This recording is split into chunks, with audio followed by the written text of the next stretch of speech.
Señor, queremos darte muchas gracias porque, como hemos cantado, tú nos has dado el valor que no teníamos y somos de tanto valor para ti que entregaste a tu Hijo Jesús por nosotros. Señor, nos sentimos privilegiados, bendecidos y, Señor, sabiendo que nuestra esperanza es una esperanza viva, una esperanza que tiene un resultado en la eternidad. Señor, muchas veces cuando vemos el dolor de personas o las inquietudes o los sufrimientos, y son personas que no tienen esa esperanza, Señor, nos duele en el más profundo del corazón, pero, Señor, seguro que a ti te duele muchísimo más y de manera más intensa. Te pedimos, Señor, que bendigas a aquellos que están recibiendo tu palabra, que tu Espíritu Santo trabaje en ellos de una manera muy especial, que rompa esos corazones duros, corazones de piedra, y los transforme en corazones que te alaban y te bendicen. Señor, gracias por este tiempo que podemos estar juntos. Gracias, Señor, porque podemos también compartir las ofrendas. Señor, tu obra es tuya. Señor, nosotros solamente somos meros administradores. Ayúdanos a ser buenos administradores de todo lo que recibimos de ti. Y, Señor, te pedimos también que en estos momentos, al abrir tu palabra, Señor, sea algo muy directo para nuestro corazón, para aquello que necesitamos.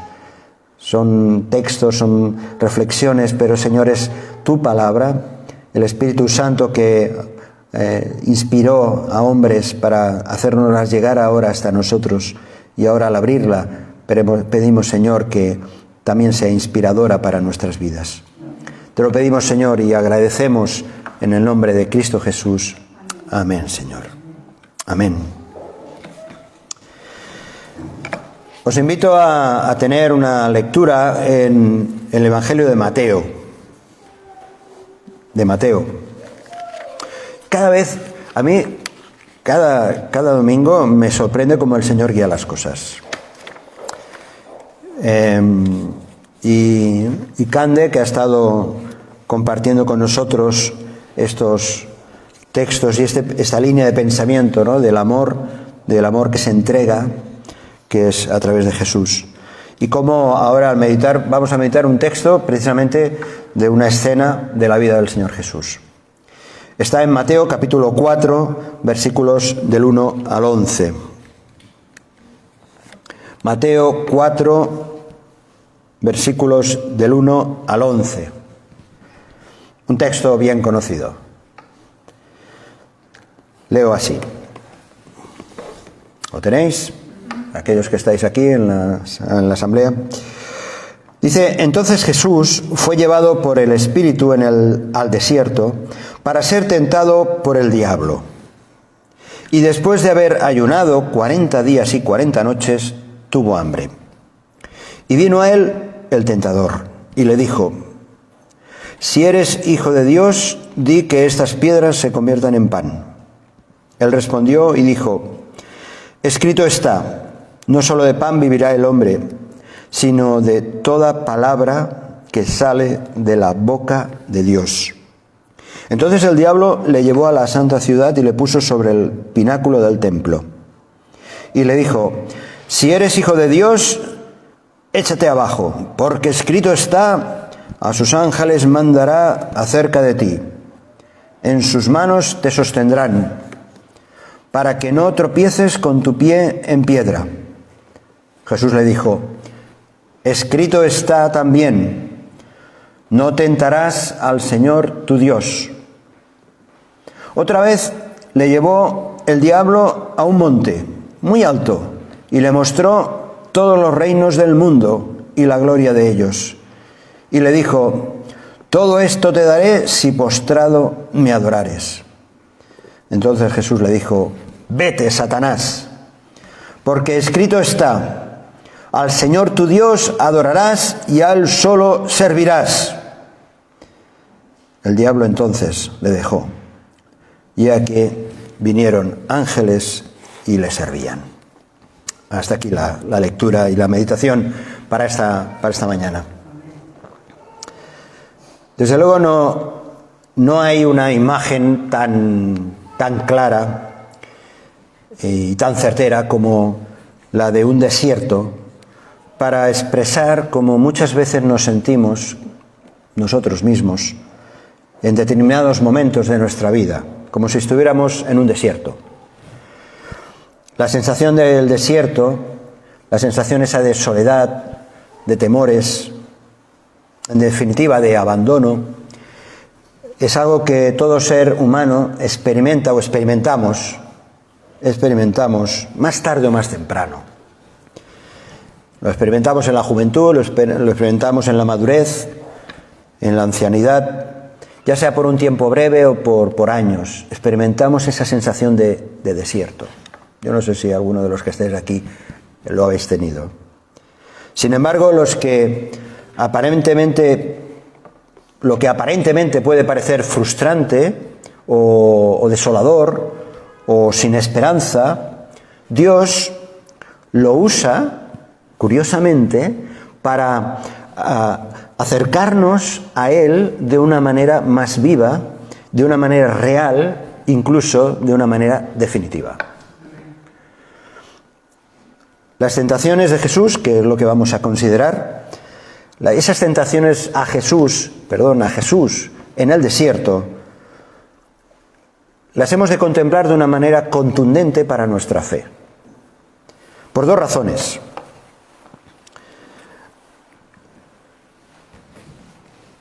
Las tentaciones, en primer lugar, porque ellas nos acercan de una manera inequívoca a la palabra de Dios. Y nos acercan sobre todo a la persona misma de Jesús, como hemos estado meditando en todo este tiempo antes.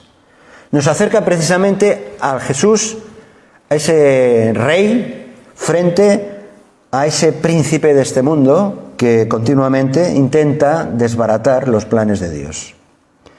En segundo lugar, nos representa la experiencia de Jesús ahí en el desierto, también nos representa para nosotros un modelo de vida bien claro y definido. Para el cristiano hay esperanza en medio del desierto, de la situación de desierto y también de las tentaciones. Y por eso nuestras dudas que podamos experimentar se disipan. Cuando decimos que Dios es todopoderoso, es que simplemente es verdad. Es que cuando decimos que Él todo lo puede, que Él conoce nuestro andar, que Él conoce nuestro pensar, que conoce las situaciones en las que estamos cada uno de nosotros, tanto en el ámbito personal como en el ámbito familiar, es que Él está al control de todo. El Señor lo sabe todo. Y eso nos cuesta mucho entenderlo y mucho más aceptarlo. Él lleva el control del mando. A veces en casa, ¿no? Intentamos mirar la tele y el mando no lo encontramos por ningún sitio, ¿no? Se ha quedado ahí en medio del sofá o yo qué sé, en una mesita. Bueno, el Señor lleva el control del mando de nuestra vida. Jesús, en esta experiencia, acaba de salir precisamente del bautismo. Si leyéramos los versículos anteriores, el capítulo 3, sale de la experiencia del bautismo. Es toda una puesta en escena. No deja de ser el inicio de su ministerio, el ministerio de Jesús. Ha recibido la aprobación de parte de Dios por medio del Espíritu Santo, declarándole como el Hijo amado. Este es mi Hijo amado en quien tengo complacencia. Le da toda la autoridad. ¿Y qué es lo que hace Jesús? Aparentemente, después de este momento de éxito o de expectación sobrenatural, el Espíritu dice, hemos leído, versículo 1, que el Espíritu lo lleva al desierto. O sea, después de un momento, digamos, álgido, el Espíritu lo lleva al desierto. Además, con el propósito de que el diablo, el príncipe de este mundo, tiente o intente tentar al Rey del universo. Y parece una contradicción, ¿verdad? El Espíritu es quien lleva a Jesús a experimentar las pruebas. Es el mismo Espíritu, como decía antes, que ha descendido sobre él en las aguas del bautismo de una manera especial o sobrenatural, como si fuera una paloma, y ahora lo expone, el Espíritu Santo expone a Jesús en una situación de confrontación con Satanás, con el diablo. Porque dice en el versículo 1 que fue llevado al desierto para ser tentado por el diablo. Había un motivo, una causa, una razón. Claro, es que Jesús solamente podía ser tentado por Satanás. Santiago, la epístola a Santiago,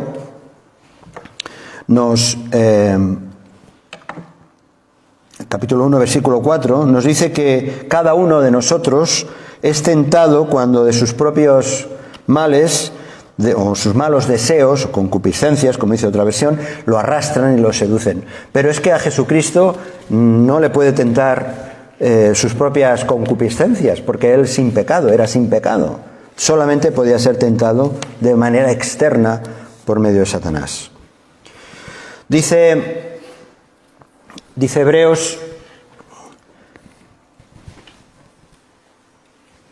Hebreos capítulo 4, versículo 15, dice que nuestro sumo sacerdote ha sido tentado en todo de la misma manera que nosotros, aunque sin pecado. Cristo fue tentado para derrotar a Satanás y marcar el rumbo de la derrota definitiva. En primer lugar, en el desierto, como estamos viendo ahora. Más adelante sería librando una auténtica batalla en la cruz. En la cruz, donde Cristo iba a expiar, iba a pagar nuestras culpas y además iba a pagar el precio de cada uno de nuestros pecados, incluso de los ocultos, de los no confesados. Y en tercer lugar, otra batalla enorme, entre otras, será la que tendrá lugar al final de los tiempos. Al final de los tiempos, dice en Apocalipsis capítulo 20, versículo 10, que el diablo que los engañaba fue lanzado en el lago de fuego y azufre, donde estaban la bestia y el falso profeta, y serán atormentados día y noche por los siglos de los siglos. La victoria del Cordero será declarada en toda la expansión del universo, y Satanás, este Satanás que intenta tentarle, finalmente será, juntamente con sus huestes, con sus miles y millones de ángeles caídos, serán lanzados al lago de fuego. Así que, bajo esta perspectiva, nos encontramos a un Jesús en una situación un poco extraña, pero que tiene que ver con nosotros. Dice, versículo 2, que después de haber ayunado 40 días y 40 noches, tuvo hambre.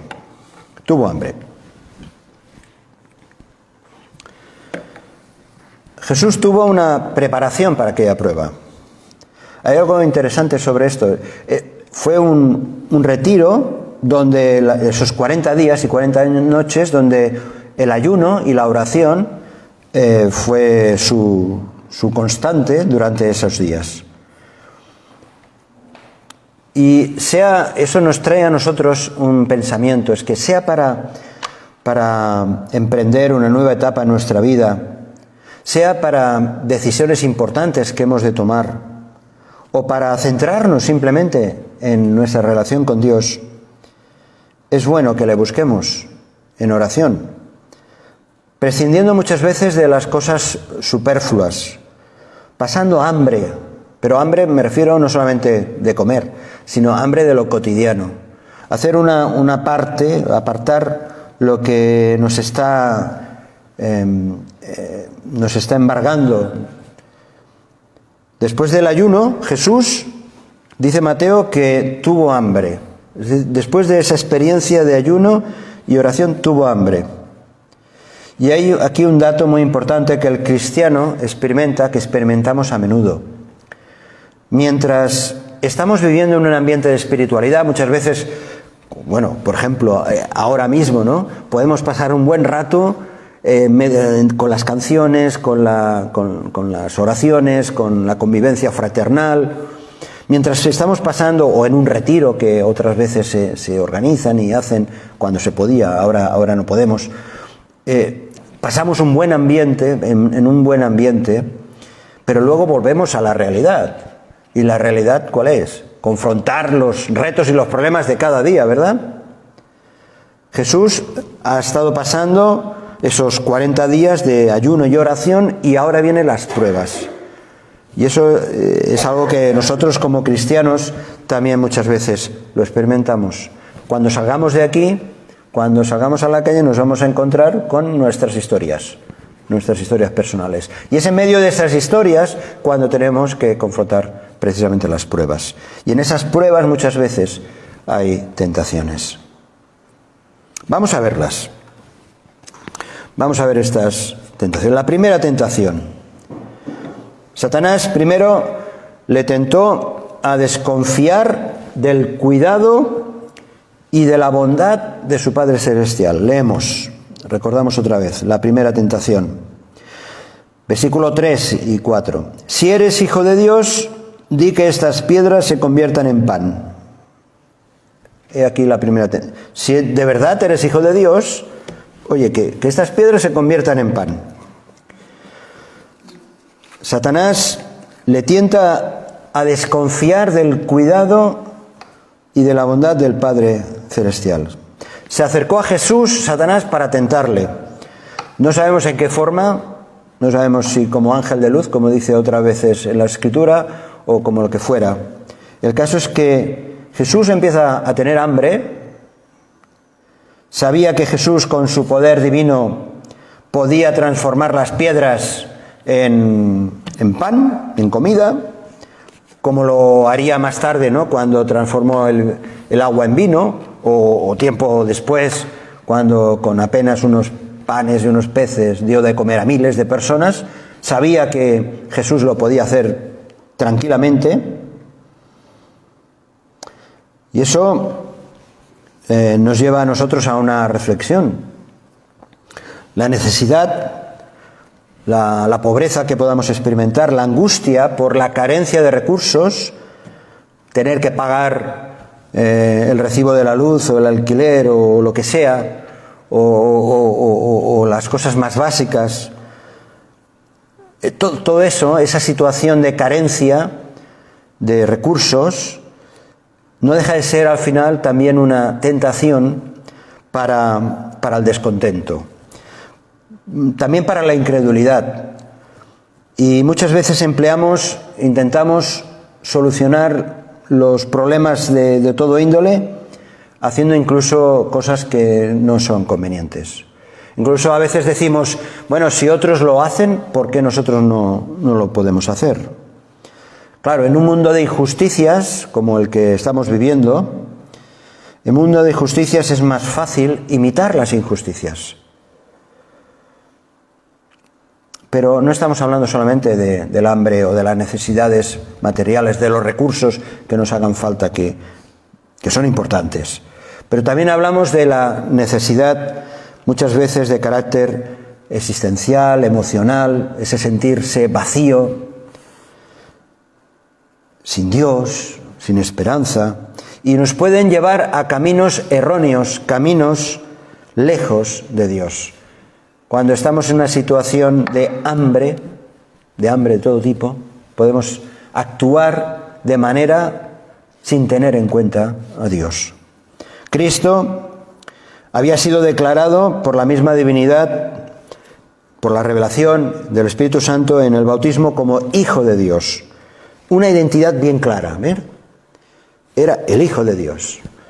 Y Satanás, fijaos, Satanás lo reta con esa misma identidad. Si eres hijo de Dios,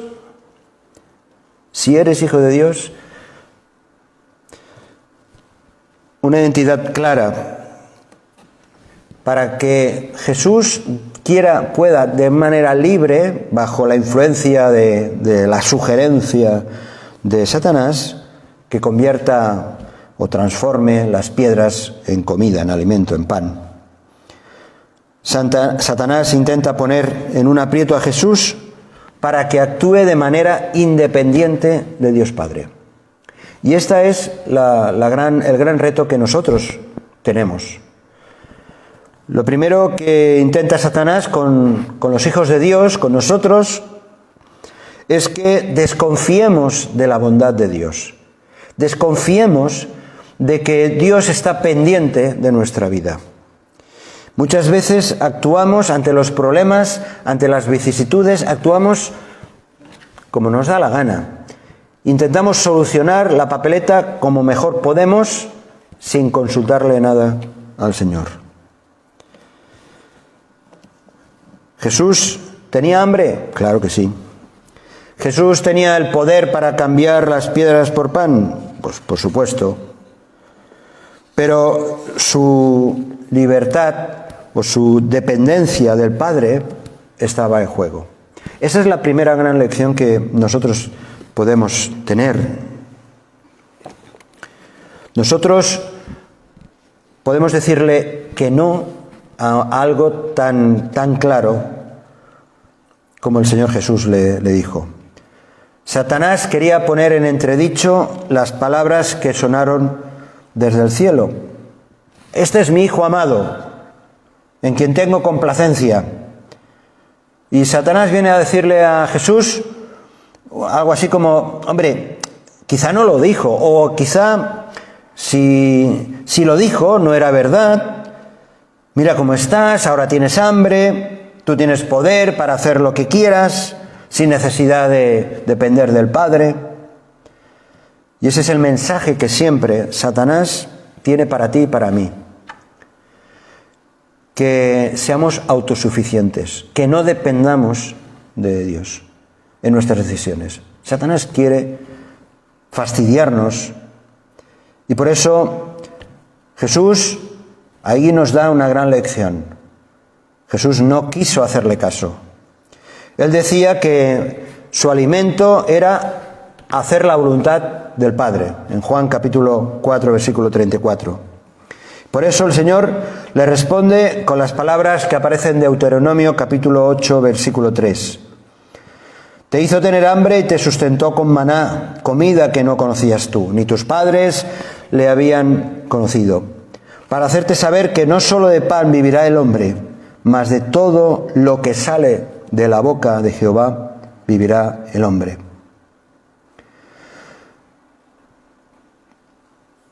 Pero el mayor reto, además de estas palabras que Jesús le hizo a Satanás, era este: escrito está. Escrito está. Jesús en estas tentaciones quiere dejar bien claro que la palabra de Dios es la referencia para tomar decisiones.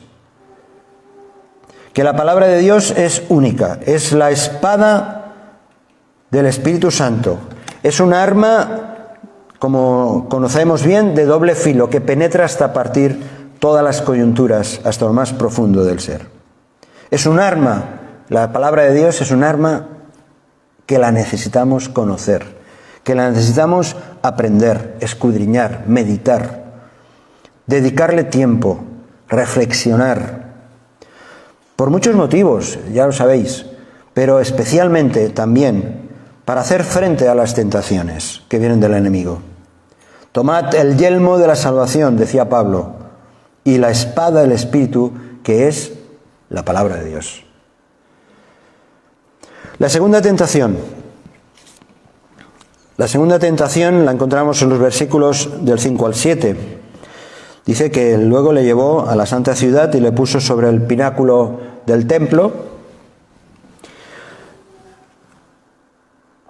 y le dijo: si eres hijo de Dios, de nuevo, échate abajo, porque escrito está: a sus ángeles mandará cerca de ti, en sus manos te sostendrán, para que no tropieces con tu pie en piedra.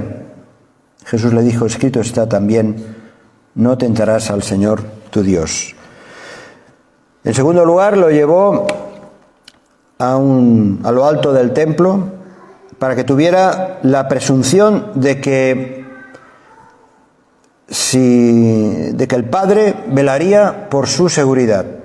No te va a pasar nada. Si te tiras, no te va a pasar nada porque los ángeles vendrán a recogerse. Esa falta seguridad por la que muchas veces los creyentes mismos pensamos que si me lanzo al vacío de mis decisiones, pues el Señor ya lo sabe, ¿no? El Señor ya me cuidará, me protegerá porque es mi Señor, y hacemos eso. Nos lanzamos a tomar decisiones o a hacer cosas que como pensamos que ya el Señor nos cuida y nos ama y es nuestro Padre Celestial, Él ya se ocupará si pasa algo. Pero Satanás, cuando lleva a Jesús con su consentimiento, nada menos que a la ciudad santa, a Jerusalén, al templo, al esplendoroso templo en medio de la multitud. Ya no están en el desierto, ahora están en medio de la ciudad.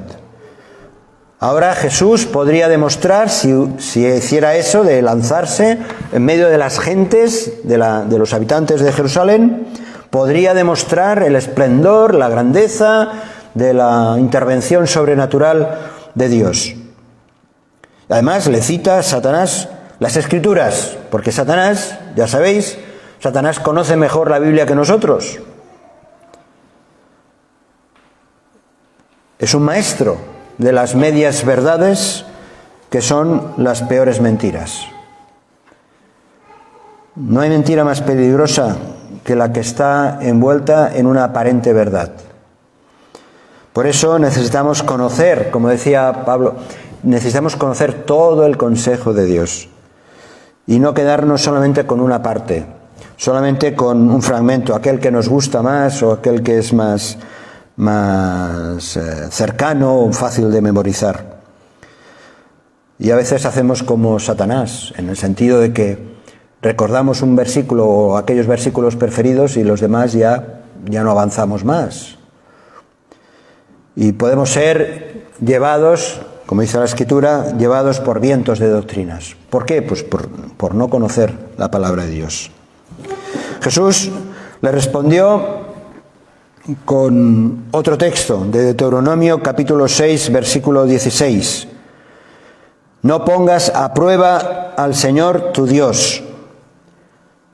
Claro, si Cristo se hubiera lanzado desde el alero del templo, si Cristo hubiera hecho caso a Jesús, habría puesto a prueba el cuidado de su Padre, pidiéndole una protección especial. Jesús no lo necesitaba. Nosotros no vamos a tirarnos a cualquier situación espiritualmente peligrosa porque el Señor nos haya prometido que nos cuidará. Hemos de ser prudentes, hemos de ser cautos, hemos de buscar su dirección, porque si no nos podemos dar un gran piño, ¿no? La tercera tentación, versículos del 8 al 10. Otra vez le llevó el diablo a un monte muy alto y le mostró todos los reinos del mundo y la gloria de ellos, y le dijo: todo esto te daré si postrado me adorares. Entonces Jesús le dijo: vete, Satanás, porque escrito está: al Señor tu Dios adorarás y a Él solo servirás. Desde luego la tercera tentación es un ataque directo a la idolatría.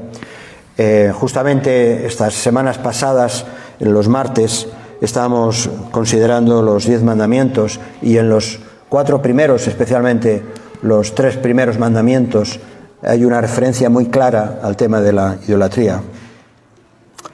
Quiero mencionar simplemente como anécdota que lo conocemos muy bien, ¿no? Al asistir al funeral del padre de Ana, ¿no? Al entrar en la iglesia, una iglesia preciosa, una iglesia católica moderna, de construcción moderna, en el dintel de la puerta aparece un texto bíblico, aquel que Jesús dice: yo soy la puerta, el que por mí entrare será salvo. Y cuando entras, lo que te encuentras es una gran virgen y otro santo por aquí y otro santo por allá, o estatuas, ¿no? Una contradicción tremenda, ¿no? Como muy bien estaba recordando Candes, solo hay un mediador entre Dios y los hombres, que es Jesucristo hombre. La idolatría está presente en nuestra cultura, en nuestra tierra, no solamente la idolatría religiosa, sino toda clase de ídolos, como estos días con el famoso futbolista Maradona, ¿verdad? Todo un ídolo para miles o millones de personas. La tercera tentación es un ataque a la idolatría, la mayor abominación que intenta suplantar a Dios. No es cualquier cosa la idolatría. Cualquier tipo de idolatría, sea física, religiosa, de modas, o deportiva, etcétera, etcétera, suplanta o intenta suplantar a Dios. Por eso la respuesta de Jesús es tajante con un vete, Satanás. Lo llevó a una montaña bien alta para que tuviera una excelente perspectiva, una mirada, porque dice que le ofreció todos los reinos del mundo. Muchas de las tentaciones, con frecuencia, vienen por medio de la vista.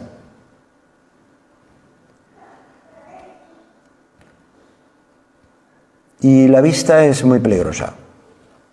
Es cierto que a veces hay cosas que las miramos porque las buscamos. Otras veces las miramos porque nos vienen, se nos presentan, ¿no? Se nos presentan.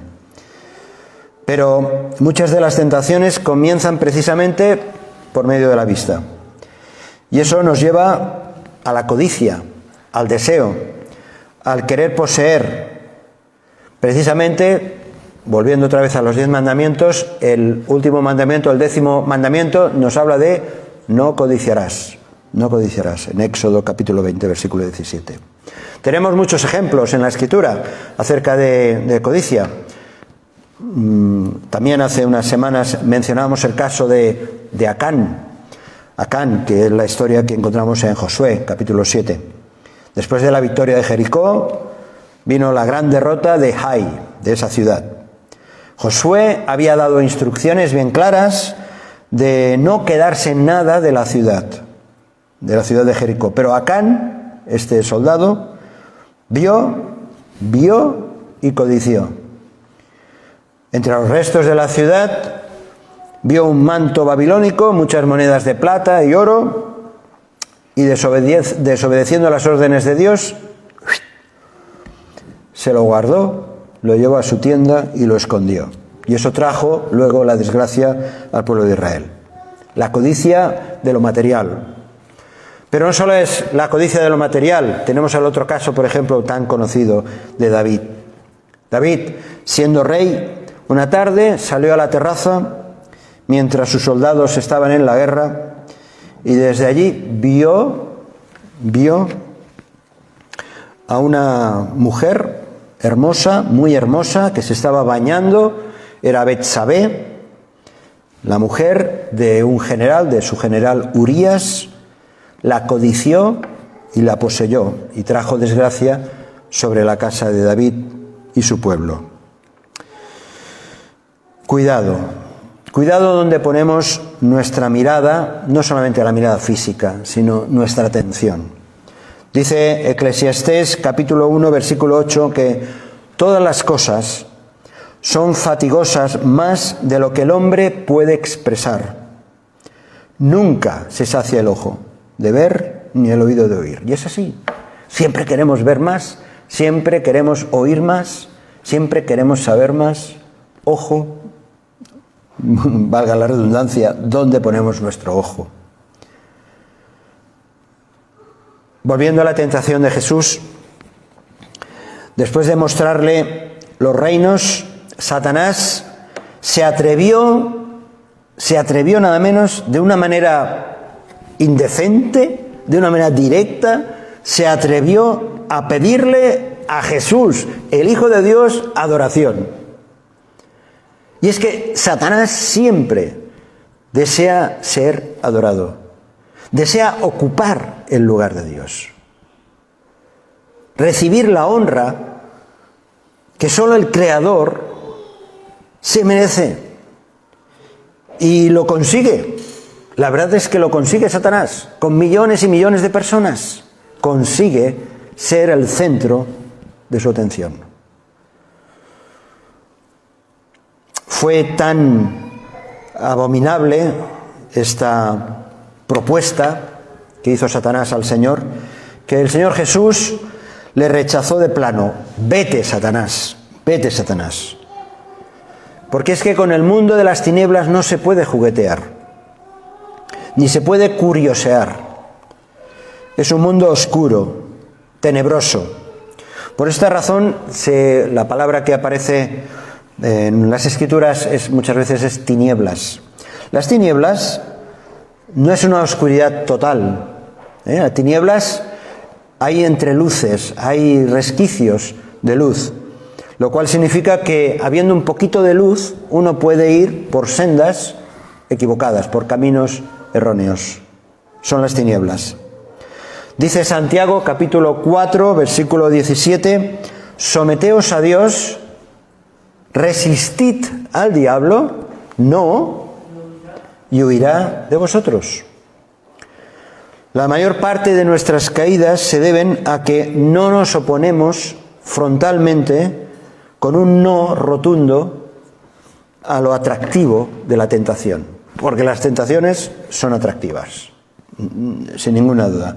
Somos indecisos, nos parece a veces que es mejor sufrir un poco, pero podemos ignorar incluso la bondad de Dios, que realmente está cuidando de nuestra vida, y nos olvidamos que precisamente el fruto del Espíritu Santo es todo eso: amor, gozo, paz, paciencia, fe, benignidad.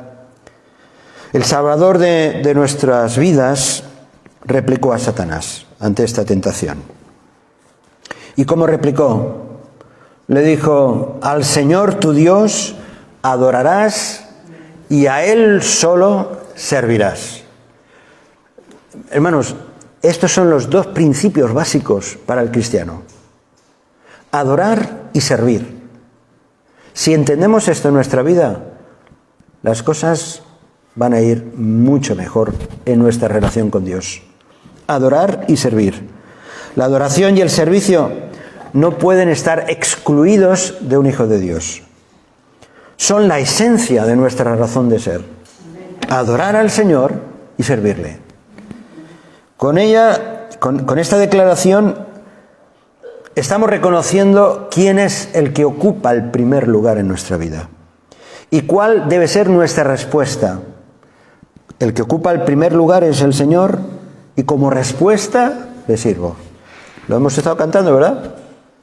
Esta mañana. Quiero ser tu siervo, Señor. Ahora, en la línea opuesta a esto está la tentación. La tentación, ¿qué es lo que hace? Desviarnos del centro de atención, que es Dios. Cuando estamos no cayendo, porque tentados lo somos y lo seremos, pero cuando estamos cediendo a la tentación, estamos dejando de servir, estamos dejando de adorar. Por eso es importante entender que lo que Jesús estaba experimentando en Él mismo tiene trascendencia a nosotros, no es cualquier cosa. Bien, vamos acabando. Dice el versículo 11, dice: el diablo entonces le dejó. No sé si lo dejó por imposible o ya sabía que no podía hacer nada, nada menos con el Hijo de Dios. Pero dice que el diablo abandonó el campo de batalla, avergonzado, tocado, y como hay ese juego de barcos, tocado y hundido, tocado y hundido. No pudo con el Hijo de Dios. Para el creyente, para nosotros, Satanás, como dice la Escritura en otros textos, es nuestro enemigo permanente. Pero es un enemigo, y eso nos cuesta entenderlo, es un enemigo vencido. Es un enemigo que está vencido, pero que sigue actuando. Está vencido porque su final ya está declarado, como hemos leído antes, y es un final derrotado y llevado al lago de fuego. No sabemos cómo será eso, pero está claro que hay un juicio determinado y él conoce ese juicio. Decía un antiguo escritor que el diablo es como un perro furioso. No es que todos los perros sean furiosos, pero decía este escritor que el diablo es como un perro furioso atado a una cadena y solo muerde a quienes se acercan a él. En un sentido, Satanás ya tiene su destino acabado y firmado, pero sigue actuando, y si nos dejamos o caemos a través de las tentaciones en sus garras, entonces podemos sufrir daño. Ahora, en contraposición a estas tentaciones, dice las tentaciones que sufrió el Señor Jesús, que es lo hermoso, que ya no era una cosa porque era provocado por las tentaciones de Satanás, sino por voluntad propia. Dice al final del versículo 11: he aquí vinieron ángeles y le servían al Señor. En contraposición a esas tentaciones, los ángeles vinieron a socorrer, a consolar, a servir, a reconocer, a mostrar esa autoridad al Redentor, mostrándole respeto, reconocimiento. Pero fue después de las tentaciones, no durante las tentaciones, que los ángeles acudieron. Las victorias de Cristo son triunfos para los ángeles. Son también triunfo para los ángeles las victorias de Cristo. Dios pone a nuestra disposición también ángeles que nos cuidan, que nos protegen de manera discreta, silenciosa, no nuestro capricho. Después de la prueba, nuestro amado Señor nos cubre con su gracia. Cada uno de nosotros que experimentamos la prueba, después viene el gozo. Dice Santiago capítulo 1 versículo 12: bienaventurado el varón que soporta la tentación, porque cuando haya resistido la prueba, recibirá la corona de vida que Dios ha prometido a los que le aman. Amén. Así que, sí, hermanos, hermanas, tentados, no frustrados, porque la tentación nos alcanza a todos y a veces caemos. Pero también es cierto que hay victoria. Y hay victoria cuando queremos ser obedientes a la palabra de Dios. Y cuando la palabra de Dios para nosotros es nuestra guía, es nuestra luz, es lo que nos indica, es cómo se revela el Señor a través de su Espíritu Santo y nos indica el camino y la mejor salida en cada situación. Así que nos sentimos así, nos sentimos privilegiados porque el Señor, Él fue tentado sin pecado, pero nos mostró el camino para salir en medio de las pruebas. Que el Señor nos ayude. Que si estás pasando un periodo de tentación o de prueba, que sepas discernir cuál es el plan de Dios, que le busques a Él primero, porque hay la salida. Es su promesa y Él la cumple. Amén. Que así sea. Si este mensaje te ha bendecido o te ha ayudado en algo, puedes suscribirte a nuestro canal de YouTube. También conocerás nuestra comunidad, la Asamblea Bíblica del Camp de Tarragona, en Cambrils, España, a la que estás cordialmente invitada o invitado. También puedes seguirnos por las redes sociales. Los enlaces los encontrarás aquí abajo y podrás visitar nuestra página, así como conocer nuestros programas radiales y podcasts de Yum Radio. ¿Qué? ¿Te suscribes ya a nuestro canal?